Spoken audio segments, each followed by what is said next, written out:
Friends, welcome to Khushi's healthy kitchen.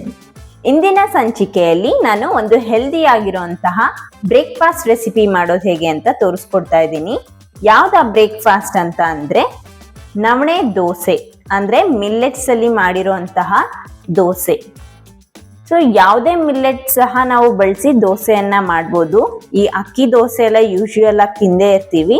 So millet dosa ಕೂಡ ತುಂಬಾನೇ ಆರೋಗ್ಯಕ್ಕೆ ಒಳ್ಳೆಯದು, ಹಾಗೆ ಟೇಸ್ಟಿಯಾಗೂ ಕೂಡ ಇರುತ್ತೆ. ಫಾಕ್ಸ್ಟೈಲ್ ಮಿಲ್ಲೆಟ್ ಅಥವಾ ನವಣೆಯನ್ನ ತಗೊಂಡಿದ್ದೀನಿ. ನೀವು ಯಾವುದೇ ಮಿಲ್ಲೆಟ್ ಅಲ್ಲೂ ಕೂಡ ಇದನ್ನ ಮಾಡ್ಕೋಬಹುದು. ಸಿರಿಧಾನ್ಯದಲ್ಲಿ ಸಿಗುವಂತ ಒಂದು ಧಾನ್ಯದಲ್ಲಿ ನಾನು ಇವತ್ತು ತೋರಿಸ್ತಾ ಇದ್ದೀನಿ, ಆದ್ರೆ ಯಾವುದೇ ಸಿರಿಧಾನ್ಯದಲ್ಲಿ ಕೂಡ ಈ ದೋಸೆಯನ್ನ ಮಾಡ್ಕೋಬಹುದು. ಅದಕ್ಕಿಂತ ಮುಂಚೆ ನಮ್ಮ ಈ ಪ್ರಾಮಾಣಿಕ ಪ್ರಯತ್ನ ನಿಮ್ಗೆ ಇಷ್ಟ ಆಗಿದ್ದಲ್ಲಿ ದಯವಿಟ್ಟು ನಮ್ಮ ಚಾನೆಲ್ ಅನ್ನ ಈ ಕೂಡಲೇ ಸಬ್ಸ್ಕ್ರೈಬ್ ಮಾಡಿ, ಹಾಗೆ ನೋಟಿಫಿಕೇಶನ್ಗಾಗಿ ಬೆಲ್ ಐಕಾನ್ ಅನ್ನ ಪ್ರೆಸ್ ಮಾಡಿ. ಓಕೆ, ಈಗ ಮಿಲ್ಲೆಟ್ ದೋಸೆ ಮಾಡೋದಕ್ಕೆ ಸಿರಿಧಾನ್ಯದಲ್ಲಿ ಒಂದು ಧಾನ್ಯ ಆದಂತಹ ಈ ನವಣೆ ಅಥವಾ ಫಾಕ್ಸ್ಟೈಲ್ ಮಿಲ್ಲೆಟ್ ಅನ್ನ ತಗೊಂಡಿದ್ದೀನಿ. ಸೊ 2 ಗ್ಲಾಸ್ ಆಗುವಷ್ಟು ನವಣೆಯನ್ನ ಹಾಕೊಂತ ಇದ್ದೀನಿ. 2 ಗ್ಲಾಸ್ ಆಗುವಷ್ಟು ನವಣೆಗೆ ನಾನಿಲ್ಲಿ 1/4 ಗ್ಲಾಸ್ ಆಗುವಷ್ಟು ಉದ್ದಿನ ಬೇಳೆಯನ್ನ ತಗೊಂಡಿದ್ದೀನಿ ಅಥವಾ ಉದ್ದಿನ ಕಾಳು. ಸೊ ಇದಕ್ಕೆ ಒಂದು 2 ಸ್ಪೂನ್ ಆಗುವಷ್ಟು ಕಡಲೆಬೇಳೆಯನ್ನ ಹಾಕೊಂತ ಇದ್ದೀನಿ. ಹಾಗೆ ಒಂದು ಅರ್ಧ ಸ್ಪೂನ್ ಆಗುವಷ್ಟು ಮೆಂತ್ಯ ಕಾಳು. ಸೇಮ್ ಅಕ್ಕಿ ದೋಸೆ ಹೇಗೆ ಮಾಡ್ತೀವಿ ಅದೇ ರೀತಿ ಈ ದೋಸೆನೂ ಕೂಡ ಮಾಡೋದು. ಜಸ್ಟ್ ಅಕ್ಕಿ ಬದಲಾಗಿ ನಾವು ಇಲ್ಲಿ ಸಿರಿಧಾನ್ಯನ ತಗೊಂತಾ ಇದ್ದೀವಿ ಅಷ್ಟೇನೆ. ಹಾಗೆ ಇದಕ್ಕೆ 2 ಹಿಡಿ ಆಗುವಷ್ಟು ಅವಲಕ್ಕಿಯನ್ನ ಹಾಕೊಂತ ಇದ್ದೀನಿ. ಗಟ್ಟಿ ಅವಲಕ್ಕಿ, ಬೇಕಿದ್ದಲ್ಲಿ ಪೇಪರ್ ಅವಲಕ್ಕಿ ಕೂಡ ಹಾಕೋಬಹುದು. ಸೊ 2 ಹಿಡಿ ಆಗುವಷ್ಟು ಗಟ್ಟಿ ಅವಲಕ್ಕಿ. ಎಲ್ಲಾನು ಒಟ್ಟಿಗೆನೆ ನೆನೆಸ್ಕೊಳ್ಳೋಣ. ದೋಸೆಗೆ ನುಣ್ಣಗೆ ರುಬ್ಬೋದ್ರಿಂದ ಒಟ್ಟಿಗೆ ನೆನೆಸ್ಕೊಂಡ್ರೆ ಕೂಡ ಆಗತ್ತೆ. ಸೊ ಇದಿಷ್ಟು ಇಂಗ್ರೀಡಿಯೆಂಟ್ಸ್ ನ 2 ಬಾರಿ ಚೆನ್ನಾಗಿ ತೊಳೆದು ಒಂದು 5 ರಿಂದ 6 ಗಂಟೆ ಟೈಮ್ ಇದನ್ನ ನೆನೆಸ್ಕೋಬೇಕು. ಈಗ 2 ಸಲ ವಾಶ್ ಮಾಡ್ಕೊಳ್ಳೋಣ ಇದನ್ನ. ಓಕೆ, ಈಗ ನಾನು ಎಲ್ಲಾ ಇಂಗ್ರೀಡಿಯೆಂಟ್ಸ್ನು 2 ಬಾರಿ ಚೆನ್ನಾಗಿ ನೀರು ಹಾಕಿ ತೊಳೆದು ಇಟ್ಕೊಂಡಿದ್ದೀನಿ. ಈಗ ಅದಕ್ಕೆ ನೀರು ಹಾಕಿ ಒಂದು 5 ರಿಂದ 6 ಗಂಟೆಗಳ ಕಾಲ ಇದನ್ನ ನೆನೆಯಕ್ಕೆ ಬಿಡೋಣ. Minimum 5 hours ಇಡ್ಲೇಬೇಕು. ಸೊ ಈಗ ಇದನ್ನ 5 ಅವರ್ಸ್ ನೆನೆಯಕ್ಕೆ ಬಿಡೋಣ. ಓಕೆ ವೀಕ್ಷಕರೇ, ಈಗ 5 ಅವರ್ಸ್ ಇದು ನೆಂದಾಗಿದೆ. ಈಗ ಇದನ್ನ ಮಿಕ್ಸಿ ಜಾರಿಗೆ ಹಾಕಿ ರುಬ್ಕೊಳ್ಳೋಣ. ಸೊ ನಾನು ರುಬ್ಬೋದಕ್ಕೆ ಇದೇ ನೀರನ್ನ ಉಪಯೋಗಿಸ್ಕೊತೀನಿ. ಎಷ್ಟು ಬೇಕಾಗುತ್ತೆ ಅಷ್ಟು ನೋಡಿಕೊಂಡು ನೀರನ್ನ ಸೇರಿಸ್ಕೊಳ್ಳೋಣ. ಬೇಕಿದ್ರೆ ಬಾಕಿ ಅನ್ನ ಬಂದಿದ್ದೆ ಅಂದ್ರೆ ಅದನ್ನು ಕೂಡ ಹಾಕಿ ರುಬ್ಕೋಬಹುದು. ತುಂಬಾನೇ ಸಾಫ್ಟ್ ಆಗಿ ದೋಸೆ ಬರುತ್ತೆ. ಸೊ ನಾನು ಇದನ್ನ 2 ಬ್ಯಾಚಸ್ ಅಲ್ಲಿ ಗ್ರೈಂಡ್ ಮಾಡ್ಕೊತೀನಿ. ಈಗ ಇದಕ್ಕೆ ಸ್ವಲ್ಪ ನೀರನ್ನ ಹಾಕಿ ರುಬ್ಕೊಳ್ಳೋಣ. ತುಂಬಾ ತೆಳುಗಾದ್ರೂ ದೋಸೆ ಚೆನ್ನಾಗಿ ಬರೋದಿಲ್ಲ. ದೋಸೆ ಬ್ಯಾಟರ್ ಕನ್ಸಿಸ್ಟೆನ್ಸಿಯಲ್ಲಿ ನಾವು ಇದನ್ನ ರುಬ್ಕೋಬೇಕು. ಈಗ ಇದೆಲ್ಲ ಇಂಗ್ರೀಡಿಯೆಂಟ್ಸ್ ಮಿಕ್ಸಿ ಜಾರಲ್ಲಿ ಹಾಕಿರೋದನ್ನ ಕಂಪ್ಲೀಟ್ ಆಗಿ ನುಣ್ಣಗೆ ಗ್ರೈಂಡ್ ಮಾಡ್ಕೋಬೇಕು. ಈಗ ಇದನ್ನ ನುಣ್ಣಗೆ ರುಬ್ಕೋತೀನಿ. ಓಕೆ ನೋಡಿ, ಈ ರೀತಿ ನುಣ್ಣಗೆ ರುಬ್ಕೋಬೇಕು. ಸೊ ಈಗ ಇದನ್ನ ಒಂದು ಪಾತ್ರೆಗೆ ಶಿಫ್ಟ್ ಮಾಡ್ಕೊಳ್ಳೋಣ. ಓಕೆ, ಈಗ ಬಾಕಿ ಇರುವಂತಹ ಮಿಲ್ಲೆಟ್ ಅನ್ನ ಕೂಡ ಇದ್ರೊಳಗಡೆ ಹಾಕಿ ರುಬ್ಕೊಳ್ಳೋಣ. ಇದಕ್ಕೂ ಕೂಡ ಸ್ವಲ್ಪ ನೀರನ್ನ ಹಾಕಿ ರುಬ್ಕೊಂತ ಇದ್ದೀನಿ. ಓಕೆ, ಇದು ಕೂಡ ನುಣ್ಣಗೆ ಗ್ರೈಂಡ್ ಆಗಿದೆ. ಇದನ್ನು ಕೂಡ ಪಾತ್ರೆಗೆ ಶಿಫ್ಟ್ ಮಾಡ್ಕೊಬಿಡೋಣ. ಈಗ ಇದಕ್ಕೆ ನಾನು ಈ ಚಿಕ್ಕ ಸ್ಪೂನಲ್ಲಿ 2 ಸ್ಪೂನ್ ಆಗುವಷ್ಟು ಉಪ್ಪನ್ನ ಹಾಕೊಂತೀನಿ. ನೀವು ನೋಡಿಕೊಂಡು ರುಚಿಗೆ ತಕ್ಕಷ್ಟು ಉಪ್ಪನ್ನ ಸೇರಿಸ್ಕೊಳ್ಳಿ. ಈಗ ಈ ರೀತಿ ಉಪ್ಪು ಹಾಕಿ ನೀಟಾಗಿ ಮಿಕ್ಸ್ ಮಾಡ್ಕೊಳ್ಳೋಣ ಒಂದ್ಸಲ.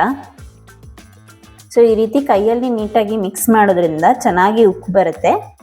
ಇಲ್ಲಾಂದ್ರೆ ಸೌಟಿನ ಸಹಾಯದಿಂದನೂ ಕೂಡ ನೀವು ಮಿಕ್ಸ್ ಮಾಡ್ಕೋಬಹುದು.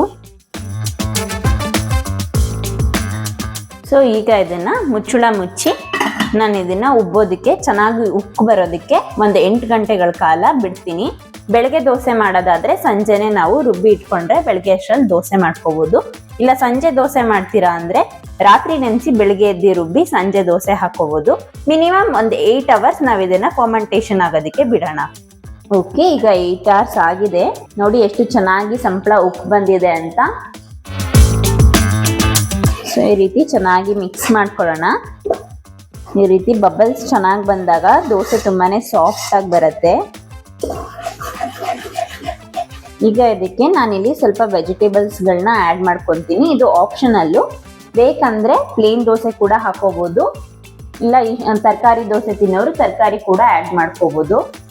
ಈಗ ನಾನು ಇಲ್ಲಿ ಇದಕ್ಕೆ 2 ಈರುಳ್ಳಿನ ಸಣ್ಣದಾಗಿ ಹೆಚ್ಚಿಟ್ಕೊಂಡಿದ್ದೀನಿ, ಹಾಗೆ ಅರ್ಧ ಕ್ಯಾರೆಟ್ ಅನ್ನ ತುರಿದಿಟ್ಕೊಂಡಿದ್ದೀನಿ, ಸ್ವಲ್ಪ ಸಬ್ಸಿಗೆ ಸೊಪ್ಪು, ಸ್ವಲ್ಪ ಕೊತ್ತಂಬರಿ ಸೊಪ್ಪನ್ನ ತಗೊಂಡಿದ್ದೀನಿ. ನಿಮ್ಗೆ ಜಾಸ್ತಿ ಬೇರೆ ಯಾವ್ದೆಲ್ಲ ವೆಜಿಟೇಬಲ್ಸ್ ಎಷ್ಟ ಆಗುತ್ತೆ ಅದನ್ನು ಕೂಡ ಹಾಕೋಬಹುದು, ಅಥವಾ ಇದೇ ವೆಜಿಟೇಬಲ್ಸ್ ಸ್ವಲ್ಪ ಜಾಸ್ತಿ ಬೇಕಂದ್ರೆ ಹಾಗೂ ಕೂಡ ಮಾಡ್ಕೊಂಡು ತಿನ್ಬೋದು. ಸೊ ಈಗ ಎಲ್ಲಾ ವೆಜಿಟೇಬಲ್ಸ್ನು ಈ ಸಂಪಳದೊಳಗಡೆ ಮಿಕ್ಸ್ ಮಾಡ್ಕೊಳ್ಳೋಣ. ತುಂಬಾನೇ ಕಲರ್ಫುಲ್ ಆಗಿ ಕಾಣಿಸ್ತಾ ಇದೆ, ಹಾಗೆ ಮಕ್ಕಳು ಕೂಡ ತುಂಬಾನೇ ಇಷ್ಟಪಟ್ಟು ತಿಂತಾರೆ, ಆರೋಗ್ಯಕ್ಕೂ ಒಳ್ಳೇದು. ತುಂಬಾನೇ ರಿಚ್ ಫೈಬರ್ ಇರುವಂತಹ ಮಿಲ್ಲೆಟ್ ಇದು. ಸೊ ಎಲ್ಲಾ ಮಿಲ್ಲೆಟ್ಸ್ ಅಲ್ಲೂ ಫೈಬರ್ ತುಂಬಾನೇ ರಿಚ್ ಆಗಿ ಇರುತ್ತೆ. ಸೊ ಈ ರೀತಿ ದೋಸೆ ಬೆಳಗ್ಗೆ ತಿನ್ನೋದ್ರಿಂದ ಯಾರೆಲ್ಲ ಡಯಾಬಿಟಿಕ್ ಪೇಷಂಟ್ಸ್ ಇರ್ತೀರಾ, ಹಾಗೆ ವೆಯ್ಟ್ ಲಾಸ್ ಮಾಡೋರು ಇರ್ತೀರಾ, ಹಾಗೆ ಹೆಲ್ದಿ ಆಗಿರ್ಬೇಕು ಅಂತೀರಾ, ಅವರೆಲ್ರಿಗೂ ಕೂಡ ಈ ದೋಸೆ ತುಂಬಾನೇ ಹೆಲ್ಪ್ ಆಗುತ್ತೆ, ಹಾಗೆ ಒಂದು ಹೆಲ್ದಿ ಬ್ರೇಕ್ಫಾಸ್ಟ್ ಮಾಡ್ದಂಗೂ ಕೂಡ ಆಗತ್ತೆ. ಸೊ ಇದೆಲ್ಲ ವೆಜಿಟೇಬಲ್ಸ್ನ ಈ ರೀತಿ ನೀಟಾಗಿ ಮಿಕ್ಸ್ ಮಾಡ್ಕೊಳ್ಳೋಣ. ಕೆಲವರು ದೋಸೆ ಹಾಕ್ಬಿಟ್ಟು ತವಾದ ಮೇಲೆ ಕೂಡ ವೆಜಿಟೇಬಲ್ಸ್ ಹಾಕೋತಾರೆ, ಆ ರೀತಿ ಕೂಡ ಮಾಡ್ಕೋಬಹುದು. ನಾನಿಲ್ಲಿ ಮಿಕ್ಸ್ ಮಾಡಿನೇ ಮಾಡ್ಕೊತಾ ಇದ್ದೀನಿ. ಸೊ ಈಗ ದೋಸೆ ಹಿಟ್ಟು ರೆಡಿ ಇದೆ, ಈಗ ದೋಸೆ ಹಾಕೊಳ್ಳೋಣ. ಓಕೆ, ಈಗ ಸ್ಟವ್ ಹಚ್ಚಿ ಒಂದು ತವಾನ ಕಾಯಕ್ಕೆ ಇಟ್ಕೊಂಡಿದ್ದೀನಿ. ನಿಮ್ಮ ಮನೇಲಿ ನೀವು ಯಾವ್ದು ದೋಸೆ ತವಾ ಯೂಸ್ ಮಾಡ್ತೀರಾ ಅದನ್ನೇ ಕೂಡ ಯೂಸ್ ಮಾಡ್ಕೋಬಹುದು. ಸೊ ಸ್ವಲ್ಪ ಎಣ್ಣೆ ಹಾಕೊಳ್ಳೋಣ. ಓಕೆ, ತವಾ ಚೆನ್ನಾಗಿ ಕಾದಿದೆ. ಈಗ ಸಣ್ಣ ಉರಿಯಲ್ಲಿ ಇಟ್ಕೊಂಡು ದೋಸೆ ಹಾಕೊಳ್ಳೋಣ.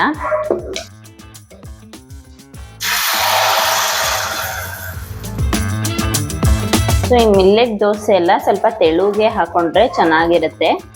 ಸೊ ಈಗ ಇದನ್ನ ಈ ರೀತಿ ಮುಚ್ಚಳ ಮುಚ್ಚಿ 1 ಮಿನಿಟ್ ಕುಕ್ ಮಾಡ್ಕೊಳ್ಳೋಣ. ತುಂಬಾನೇ ಬೇಗನೂ ಬೆಂದೋಗ್ಬಿಡುತ್ತೆ ದೋಸೆ ಇದು.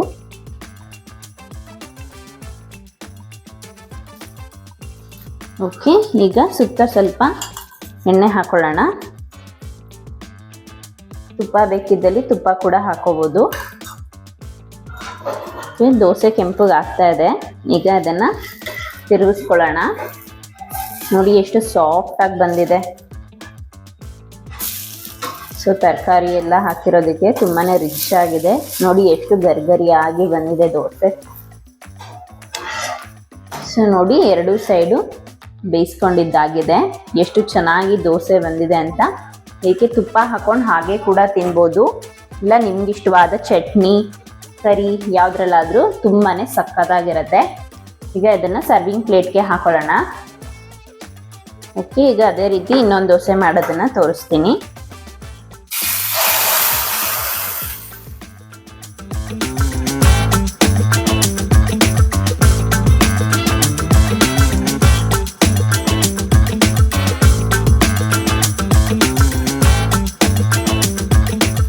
ನೋಡಿ ಎಷ್ಟು ಚೆನ್ನಾಗಿ ಗರ್ಗರಿಯಾಗಿ ಬರ್ತಾ ಇದೆ ಅಂತ.